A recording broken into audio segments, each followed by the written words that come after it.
부흥의 전사들이라는 제목으로 하나님 말씀을 전하도록 하겠습니다. 지난 한 주간 동안 여러분 평안하셨습니까?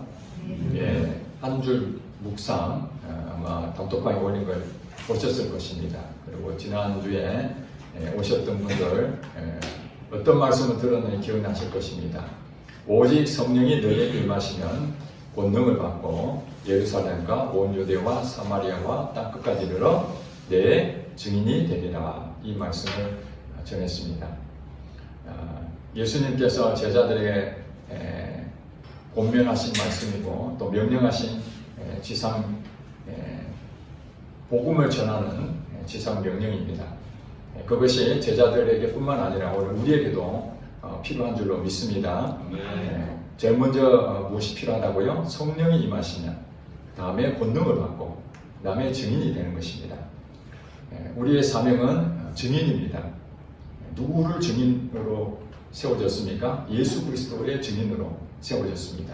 그래서 사도행전은 제자들이 예수 그리스도를 증인으로 그들이 세워져서 행했던 기록된 내용이 사도행전에 자세하게 나와 있습니다. 그런데 그 증인은 자기 힘으로 예수 그리스도를 증거하는 것이 아니라 누구와 함께 한다고요? 성령님과 함께. 성령님께서 그 증인을 통해서 일하신다는 것입니다.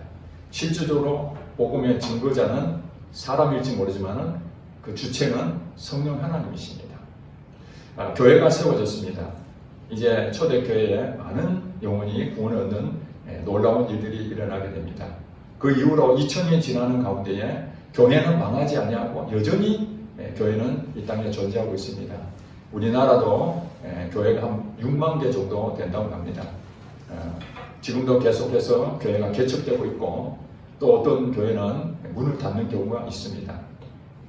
교회의 가장 큰 소망이 무엇이겠습니까? 부흥입니다. 부흥. 그래서 그 교회에 대해서 평가할 때 다른 어떤 것보다도 그 교회가 부흥된다, 그 얘기를 들으면 대부분 기분이 좋습니다. 기뻐할 일입니다. 그런데 일반적으로 우리가 오해하고 있는 것이 뭐냐면은 교회가 부흥된다 그렇게 얘기하면은 숫자의 증가를 의미할 때가 많습니다. 그래서 성도들이 막 늘어나고 또 건물도 크게 짓고 이런 모습을 보면은 외적인 부분들이 많은 부분이 계속 열매가 나타나니까 그것을 우리가 일반적으로 부흥된다 그렇게 말을 하고 있습니다. 그러나 진짜 부흥은 무엇일까요? 제가 어렸을 때부터 그 부흥 집회를 이렇게 포스터를 보면은 부흥회라고 이렇게 말을 하지만은 그 앞에 심령 부흥회라고 이렇게 포스터에 많이 붙여놓습니다. 부흥회인데 앞에 심령 부흥회. 어떤 부흥회라고요? 심령, 마음이 새로워지는 그 마음이 부흥이 되는 그런 내용으로 과거에 집회를 많이 했습니다. 그러니까 우리가 이 부흥이라는 부분은 나타나는 외적 숫자의 증가만 이렇게 우리가 부흥이다 그렇게 말할 수 있을지 모르지만은 진짜 부흥은 이 마음의 부흥입니다. 마음이 새로워지는 것입니다.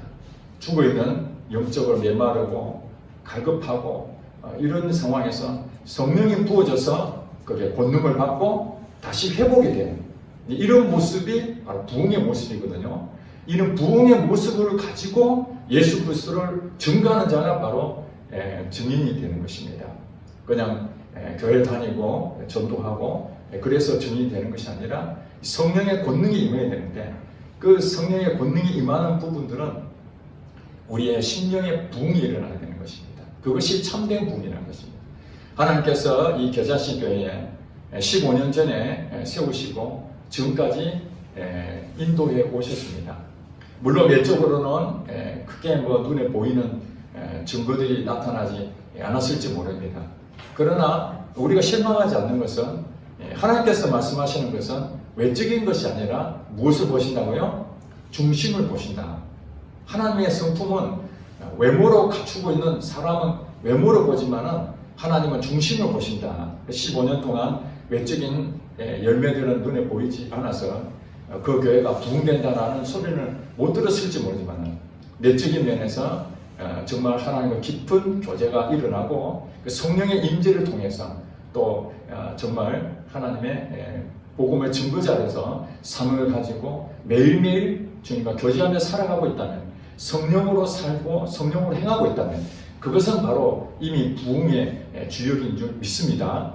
예, 오늘 지난주에 오직 성령이 임하시면 하고 성령으로 살면 성령으로 행해야 된다.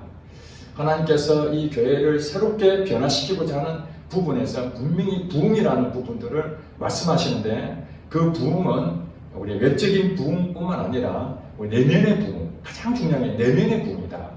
이 부흥이라는 단어를 여러분 많이 들었을 것입니다.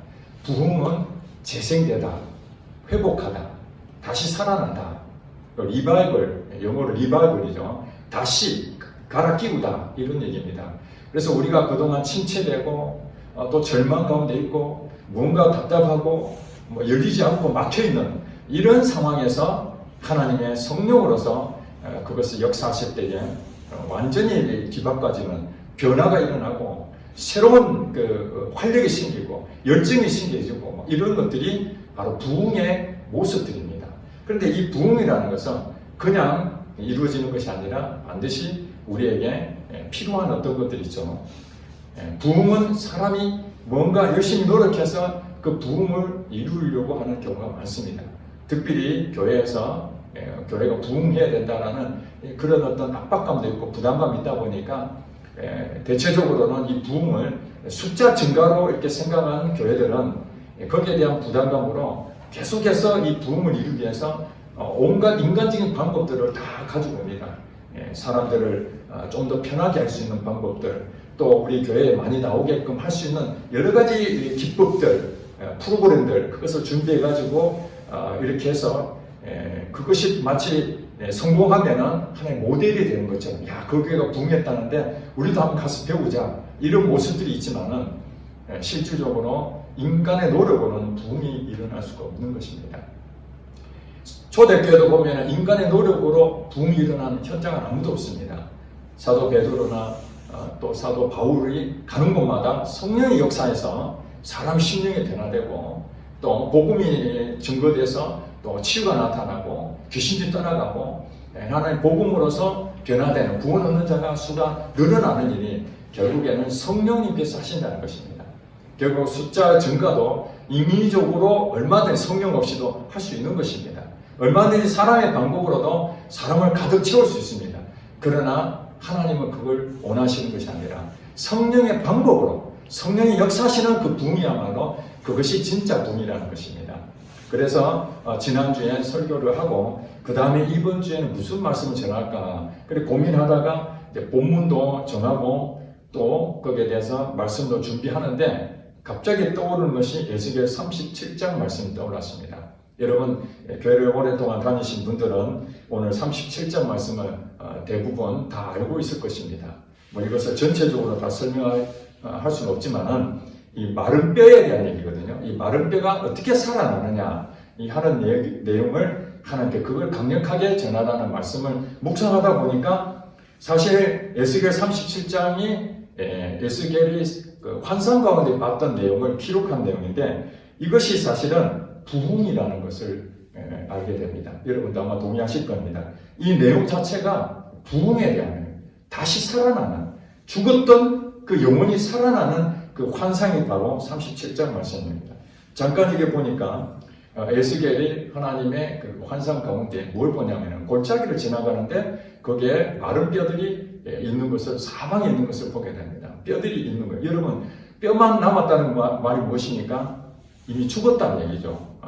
사람은 우리가 생명체니까 생명체를 가지고 이 모든 부분이 움직이는 그런 모습들이 아니라 사람의 형체를 가지고 있는 것이 아니라 완전히 소멸되고 뼈만 남아요. 그것도 마른 뼈. 마른 뼈라는 얘기는 오래됐다는 얘기죠. 죽은 지 오래된 거예요. 한마디로 그 살아날 가능성이 제로처럼 완전히 불가능한 상황. 그걸 보면서 하나님께서 에스겔에게 이렇게 질문합니다. 3절에 보니까 내게 이르시되 인자야 이 뼈들이 능히 살 수 있겠느냐. 여러분 눈에 보이는 현상은 이미 마른 뼈로서 살아날 가능성이 하나도 없는 불가능한 상황을 하나님께서 보여주시면서 질문이 참으로 이게 참 상반된 질문이죠. 이 뼈들이 능히 살 수 있겠느냐? 반대로 이 뼈들은 죽었다. 맞지? 이렇게 질문하는 것이 아니라 이 뼈들이 살 수 있을까? 이렇게 우리의 불가능한 부분들을 다시 끄집어내는 그런 질문처럼 보입니다. 그러니까 이 에스겔이 뭐라고 대답합니까? 내가 대답하되 주 여호와여 주께서 하시나이다. 한마디로 대답을 하나님 앞에 밀어버린 거죠. 자기가 볼 때 불가능한 일은 맞습니다. 그러나 하나님이 이 질문하신 의도가 무엇이겠습니까? 정말 불가능한 일이지만 사람으로서는 할 수 없지만 누가 할 수 있다? 하나님은 다 하실 수 있다라는 것을 이 에스겔 선지자는 믿었습니다. 그렇기 때문에 내가 답변할 수 있는 방법은 주님께서 못 살린다면 못 살리는 것이고, 주님께서 살릴 수 있다라고 결정하시면은 이 마른 뼈지만은 다 살아날 줄로 믿습니다. 이 고백 아니겠습니까? 아브라함도 독자 이삭을 바치라고 하는데, 우리가 볼 때는 그 이삭을 어떻게 바칠 수 있겠습니까? 독생자, 하나밖에 없는 아들, 100세에 얻은 아들을 바칠 수가 없죠. 그렇지만 나중에 로마서인가 보니까 거기에 다시 살리실 줄 믿고 아브라함은 하나님을 믿은 거예요. 그 아들이 죽는다는 것 자체는 불가능한 일이죠. 다시 살아난다는 걸. 그러나 하나님을 믿으니까 감히 그것을 아들을 주저없이 바칠 수 있는 담대함이 생긴 것입니다. 하나님께서 말씀하신 질문의 의도를 에스겔은 충분히 알고 있었고, 그러니까 하나님께서 이렇게 말합니다. 또 내게 이르시되 너는 이 모든 뼈들에게 대언하여 이르기를 너희 마른 뼈들아 여호와의 말씀을 들을지어다. 말씀이 생명인 줄 믿습니다. 하나님 말씀이 임하는 곳에 마른 뼈들조차도 다시 살아난다는 것입니다. 그래서 오늘 이 말씀을 듣는 가운데 여러분 영혼이 살아날 줄로 믿습니다. 죽어 있다고 고민할 것이 없습니다. 인자야 이 뼈들이 다시 살아나겠느냐? 주께서 아십니다. 그러니까 마른 뼈들아 여호와의 말씀을 들을지어다 이렇게 선포를 하는 순간 그 뼈들이 어떤 상황이 된다는 거예요. 살아나는 역사, 기적을 체험하게 된다는 것입니다. 불가능한 일이 가능으로 바뀌는 것은 하나님 말씀입니다. 5절에 보니까 주 여호와께서 이 뼈들에게 이같이 말씀하시기를 내가 생기를 너희에게 들어가게 하리니 너희가 살아나리라. 살아나는 방법이 하나 있다고 이 성경은 말합니다. 무엇입니까? 생기입니다. 중요한 말이죠. 이게 생기. 어디서 들어보지 않았습니까? 생기를 너희에게 들어가게 하리니 너희가 살아나리라. 그냥 살아나지 않습니다. 이 마른 뼈는 스스로 살아날 수 있는 힘이 하나도 없는 것입니다. 그렇습니다. 우리가 부흥을 하려고 다시 살아나려고 애를 쓴다고 될 수 없다라는 사실을 우리가 인정을 해야 됩니다. 하나님 내 영혼이 다시 살아나기 원합니다 하고 내가 온갖 방법을 명상을 하든지 아니면 고행을 하든지 금식을 하든지 그렇다고 해서 이 마른 뼈가 살아나는 것이 아닙니다. 무엇으로 살아난다고요? 생기입니다. 생기. 생기가 들어가야 살아나는 것입니다. 그래서 그 뼈들이 비록 아무것도 눈에 보이지 않는 그 뼈들이 결국에는 명령하니까 제일 먼저 무엇이 됩니까? 힘줄이 생기고 살이 입혀지고 가죽을 덮여주고 이제 사람의 모습의 형체가 나타납니다. 아, 사람의 모습이 나타나는구나. 그 속에 6절에 보니까 너희 속에 생기를 넣으니 생기를 통해서 살아난다고 말씀하십니다. 또 내가 여호와인 줄 너희가 알리라. 이 말을 집어넣은 이유가 무엇입니까? 살아나는 것은 사람이 볼 때 이게 살아나는구나 그렇게 보이지만 그것은 하나님이 하셨다라는 것을 명심하라는 것이죠. 에스겔 선지자에게 지금 환상을 보여주는 이때가 언제입니까? 바로 바벨론 포로 때 아니겠습니까? 이스라엘 백성들이 가장 절망 가운데 있는 그런 상황입니다. 시대적으로 그 민족이 한마디로 정체성을 다 잃어버리고 하나님 믿는 백성이지만은 식민지가 돼버리고 나라를 잃어버리고 정말 절망 가운데 있는 그 상황에서 하나님께서 에스겔 선지자에게 지금 이 환상을 보여주고 있는데 이 환상 가운데 살아날 것이다 라는 희망의 메시지를 전하고 있는 것입니다. 그렇습니다. 우리가 삶 가운데 절망 가운데 있고 우리 나라를 보면 정말 답답하잖아요. 저도 지금 그 나라에 대해서 너무 우려하는 마음이 생기고, 그래서 뉴스를 보면은 답답한 마음이 있어서 요즘 뉴스 보기가 겁이 납니다. 뉴스 보는 자체가 내 마음이 자꾸 흐트러지니까 절망 가운데 빠지는 거예요. 지금 현재 우리나라가 잘 살고 잘 먹고 잘 산다 하는데도 정치적으로나 뭐 경제적으로나 국제사회 질서, 여러분 미국과 이란 또 이스라엘 나라가 지금 중동 전쟁이 지금 어떻게 될지 모든 사람들이 지금 그 시각이 있잖아요. 혹시 제3차 세계대전이 일어나는 것은 아닌가. 중동의 화약고가 다시 지금 터지고 있어서 여러분 기름 넣는 사람 알잖아요. 벌써 200원, 300원인지 몰랐어요. 저도 1,500 얼마인가 경유를 하는데 오늘날 보니까 1,900 얼마가 됐어요. 제가 보고 이거 뭔가 잘못된 거 아니야? 저는 이 전쟁의 여파가 바로 즉각 일어날 줄 생각을 못했죠. 그 정도로 지금 세계 정세가 혼란에 빠져 있습니다. 정치 지도자들도 안정감을 잃어버릴 정도로 신뢰가 될 수 없는, 도대체 세계가 어디로 가고 있는지 절망 가운데 빠져 있습니다. 그때에 많은 사람들은 모르겠다, 나는 내 살 길만 찾아야 되겠다, 이래가지고 될 일이 아니고요. 그 일로 인해서 나라와 민족을 위해서 세계에 대한 이 영혼들을 위해서 정말 눈물로 기도하는 사람들이 있습니다. 그 사람들은 그걸 보면서 무슨 마음이 들겠어요? 주여, 에스겔이 봤던 환상 가운데에 그 마른 뼈들을 본 것처럼 그 골짜기에 그냥 흩어져 있는, 그 죽어 있는 그 상황을, 현실을 보면서 가슴을 치며 이게 도대체 어떻게 되는 것인가? 다시 살아날 수는 있겠는가? 조국이 앞으로 어떻게 될 것인가? 이 암담한 그 상황에서 하나님 말씀하십니다. 너희 속에 생기를 넣으리니 너희가 살아나리라. 그 주체가 누군가? 바로 여호와 하나님이시라는 것입니다. 그래서 이제 힘줄까지 모든 부분, 가죽까지 다 깨지니까 이제 사람같이 보이는 거죠. 마네킹처럼 이렇게 딱 보여서. 그러나 아직도 움직이질 않습니다. 그 이유가 무엇이냐? 그러니까 8절에 보니까 그 뼈에 심줄이 생기고 살이 오르며 그의 가죽이 덮이나 그 속에 뭐가 없어요? 생기가 없다. 여전히 생기가 없습니다. 생기가 없는데 그 껍데기는 이제 그럴듯하게 맞춰졌습니다. 외형은 갖춰졌죠. 규모는 맞춰졌습니다. 그렇지만 그 속에 진짜가 없습니다. 교회가 시작이 됐습니다. 조직도 갖춰졌습니다. 이제 장로도 뽑고 성도들도 늘어나고 뭔가 돼가 보입니다. 그런데 예배 드리면 하나님의 임재를 경험하지 못하고 뭔가 답답하고, 예배 드릴 때 정말 진정으로, 신령과 진정으로 예배를 내 영으로 드려야 되는데 여기 와서 1시간 드리는 예배 가운데에 임재를 경험하지 못하고 갈망만 있고 다시 돌아가는 그 모습 속에 뭐가 빠졌다고요? 생기가 빠진 거예요. 생기. 한국교회가 지금 세속화되고 한국교회가 타락했다, 우리 교회가 지금 이래서는 안 된다 라고 절망 가운데 있는 성도들에게 하나님 보실 때 뭡니까? 외적인 것은 갖춰졌지만 그것에 생기가 없다면 부흥이 있을 수 없는 것입니다.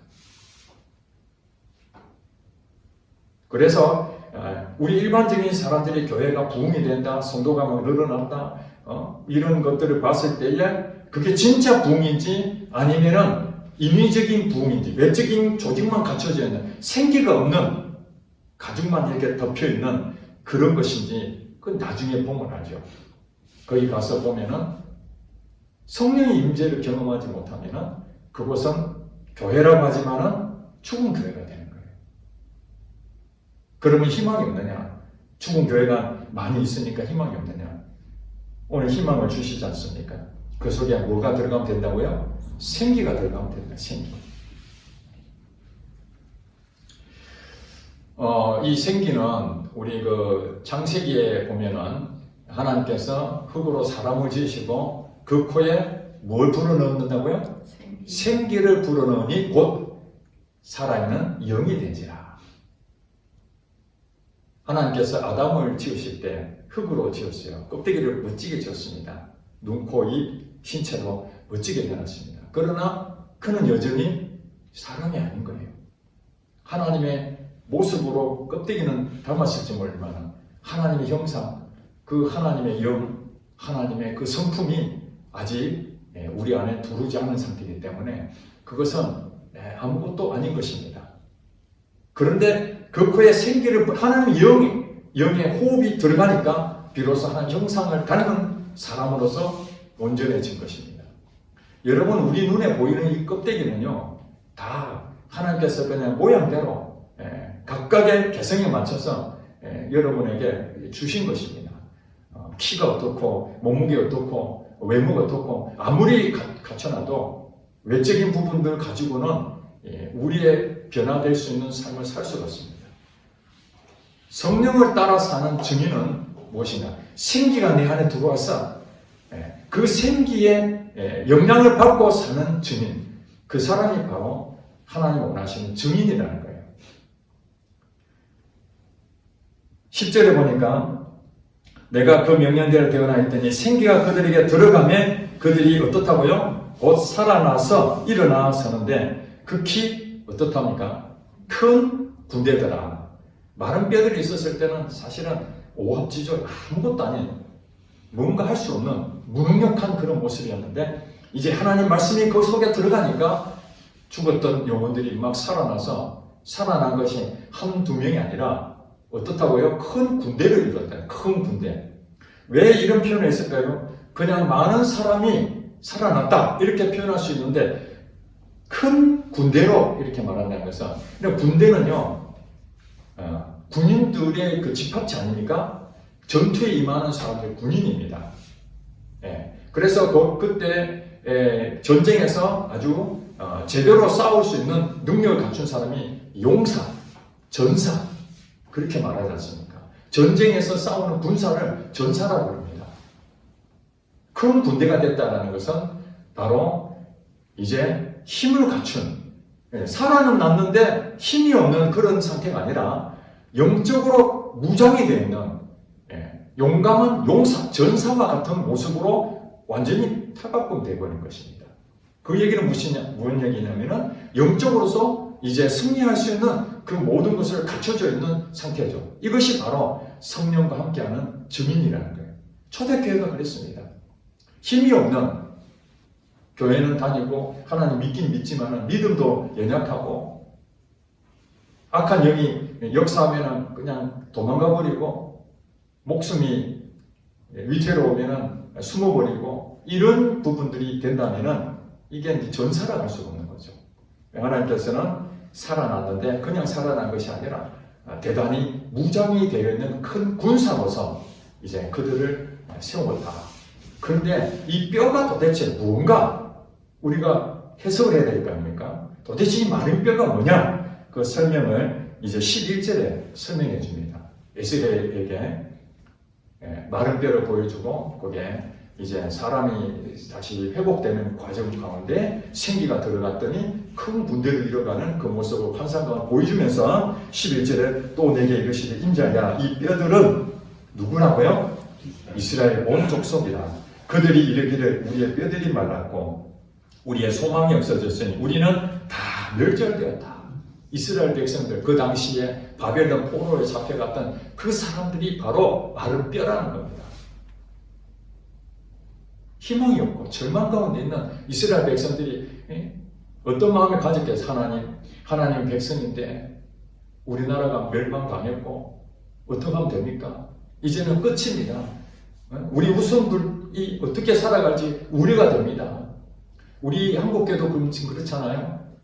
자식도 많이 안 낳고 주일학교도 없고 청소년들도 지금 다 떠나고 이제 나이 드신 분들만 남아있으니까 이렇게 가다가는 몇십 년 뒤에는 교회 텅텅 비겠구나, 유로처럼 되겠구나, 이제 완전히 멸절되겠구나 그런 생각이 들지 않겠습니까? 그런 상황에서 우리의 소망이 없고 다 멸절되었다. 이런 상황에서 하나님께서 에스겔 선지자에게 환상을 보여준 것이 생기가 들어가서 다시 회복될 것이라 이것을 말씀해 주신 것입니다. 그러니까 우리는 미래에 대해서 두려워할 필요가 없습니다. 다음 세대에 대해서 현재에 일어나는 것들에 대해서 정확하게 현 주소를 인식해야 할 필요는 있습니다. 지금 현재 어떻구나, 한국교회가 지금 어떻구나, 이 나라가 어떻구나, 국제정세가 어떻구나, 이 부분들을 그냥 귀 닫고 살면 안 되죠. 귀를 열고 지금 이 상황이 참으로 암담하구나, 절망 가운데 있구나. 그렇지만 우리가 절망 가운데 있더라도 희망을 가져야 될 것은 바로 오늘 말씀하신 것처럼 생기가 들어가면 살아나리라. 하나님이 일하시면 죽었던 영혼도 살아날 줄로 믿습니다. 나사로가 죽었지 않습니까? 죽기 전에 어땠습니까? 마르다와 마리아가 예수님 빨리 불러서 예수님 치유의 능력이 있으시니까 우리 오빠를 좀 살려달라고 간절한 마음으로 사람을 보냈는데 예수님이 안 가잖아요. 며칠 더 머물다가 다 죽고 난 다음에 옵니다. 그래, 마르다와 마리아 입장에 생각하면 오빠가 죽어버렸으니 예수님이 이제 와봐야 무슨 소용이 있습니까? 오려면 좀 빨리 오시지. 오빠가 죽기 전에 와서 좀 고쳐주시면 좋은데 왜 오빠가 죽고 난 다음에 오셨습니까? 예수님 너무합니다. 안타깝습니다. 그래 예수님께서 늦게 오신 이유가 있다고 하잖아요. 하나님께 영광을 돌리기 위해서. 죽었던 나사로조차도 하나님 살리신다. 우리가 생각하고 있는 하나님에 대해 존재를 어떻게 생각하냐면 내 생각으로 하나님 제한하는 거죠.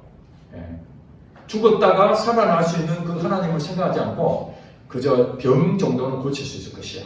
그 완전히 깨뜨린 것이 바로 나사로가 나흘 동안이나 죽었는데 썩은 냄새까지 난 그 사람을 살린 것도 하나님이십니다.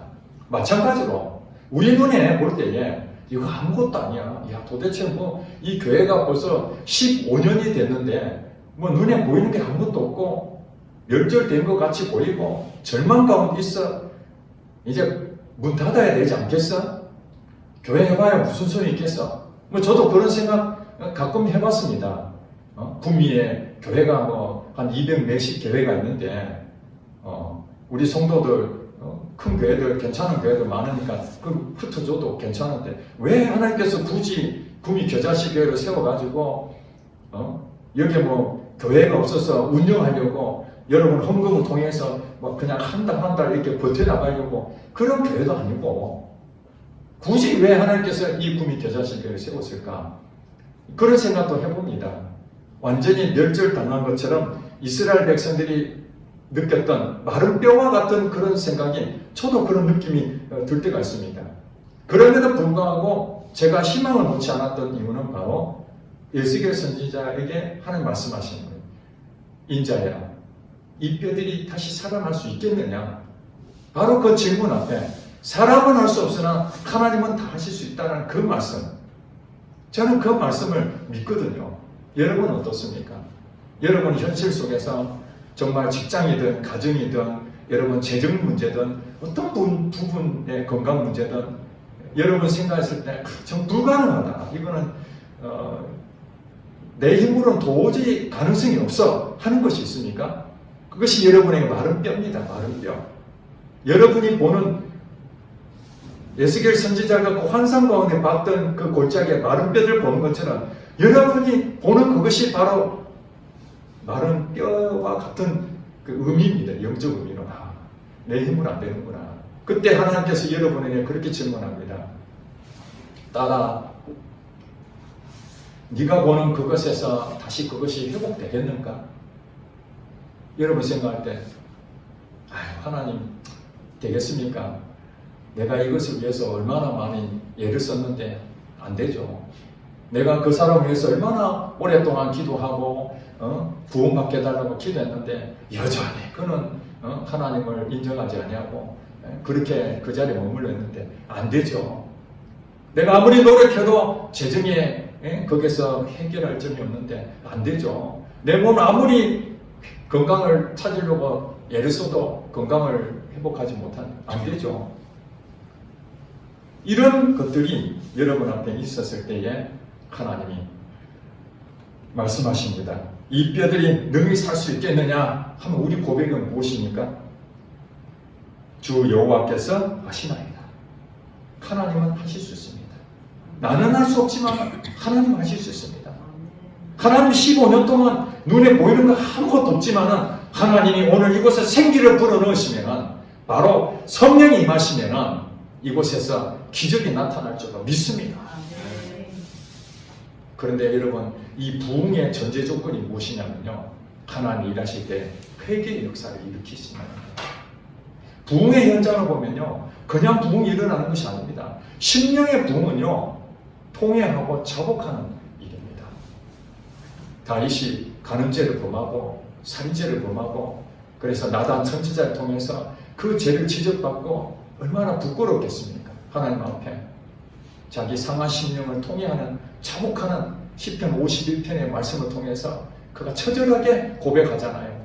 회개는 그냥 하나님, 내가 잘못했습니다, 내가 이 거짓말했습니다, 나 이렇게 살았습니다, 그런 어떤 후회하고 그렇게 하는 게 아니고, 회개라는 것은 정말 통회합니다. 자기의 상한 심령을 주님 앞에 너무너무 부끄럽고 수치스러워서 주님 앞에 그냥 토해내는 거죠. 이건 누굴 보여주는 것이 아니라 하나님에게 그대로 나의 모습 있는 그대로 보여주는 것이 회개입니다. 그걸 통해서 하나님은 다윗을 다시 왕으로서의 그 권위가 회복됐잖아요.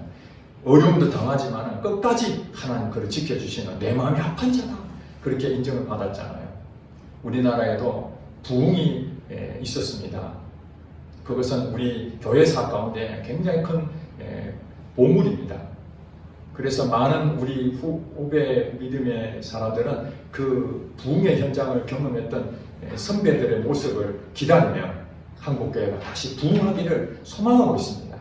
저도 거기에 대한 소망 가운데 한 사람인데, 캐나다의 그 하디 선교사라는 사람이 1890년에 우리나라에 선교사로 옵니다. 여러분, 1890년 되면 어떤 정도인지 알겠죠? 우리나라 쇄국 정책으로 인해가지고 매우 절망 가운데 정말 영혼이 다 죽어있는 조선의 그 한 끝자락에 와 있는 곳에, 사실은 지도에 보면 뭐 눈에 보일까 말까 하는 그런 상황에서 캐나다의 의사였던 하디라는 선교사가 1890년에 우리나라에 와서 선교를 합니다.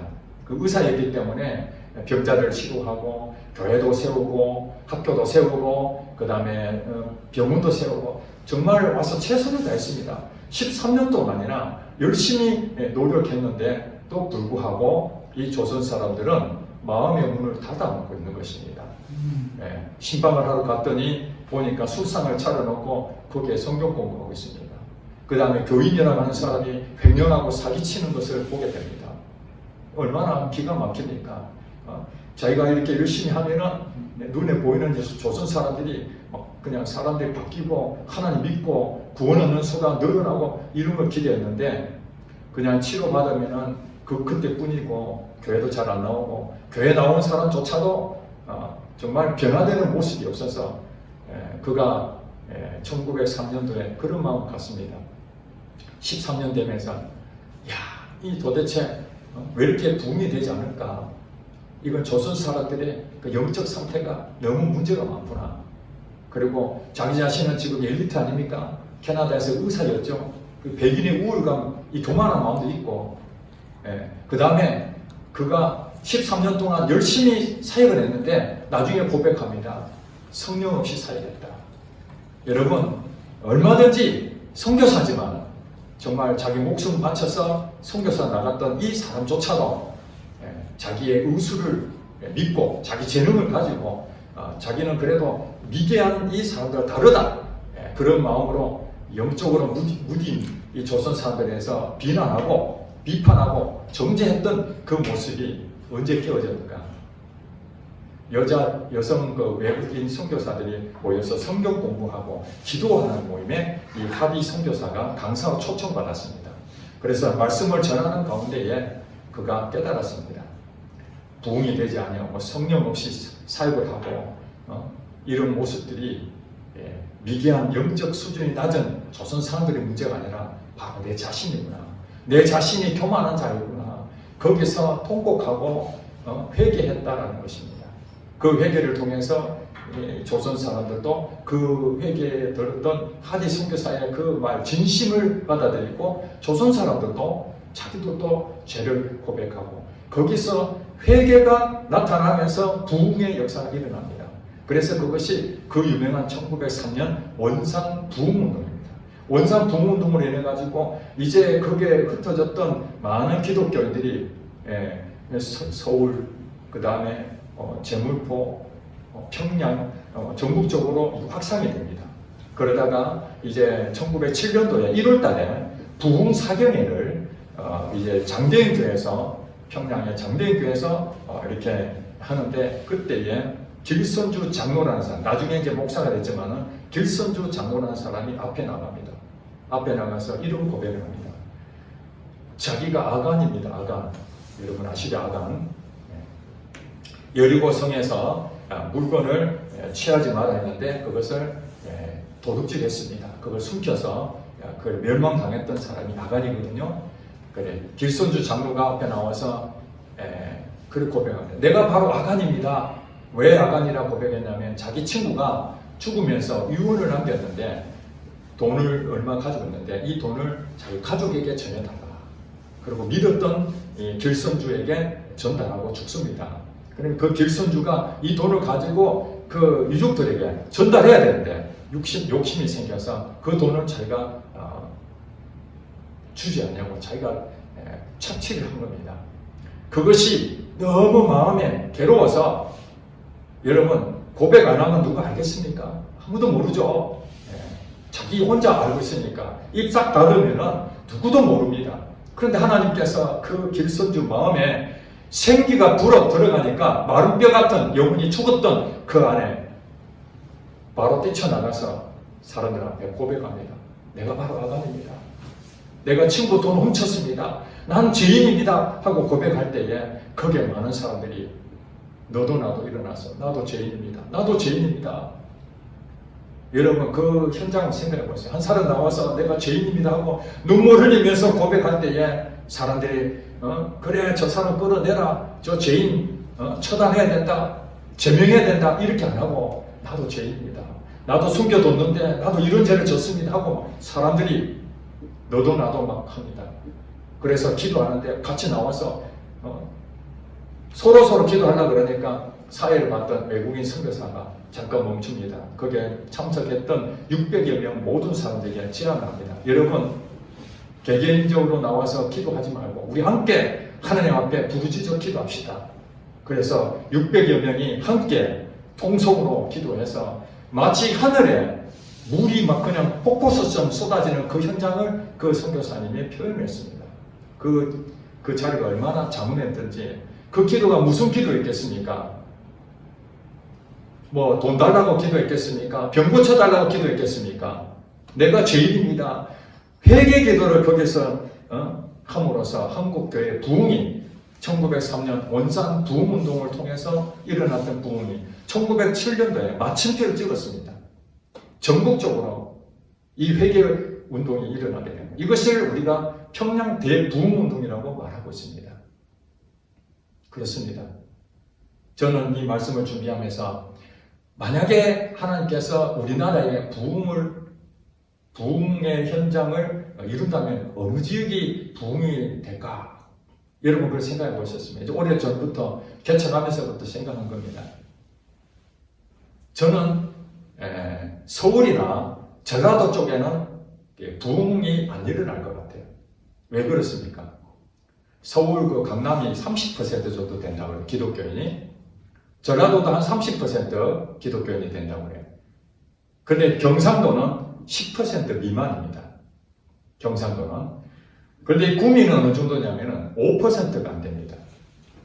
제 마음에 만약에 부흥의 진원지가 있다면은 구미가 될 가능성이 꽤 높겠다.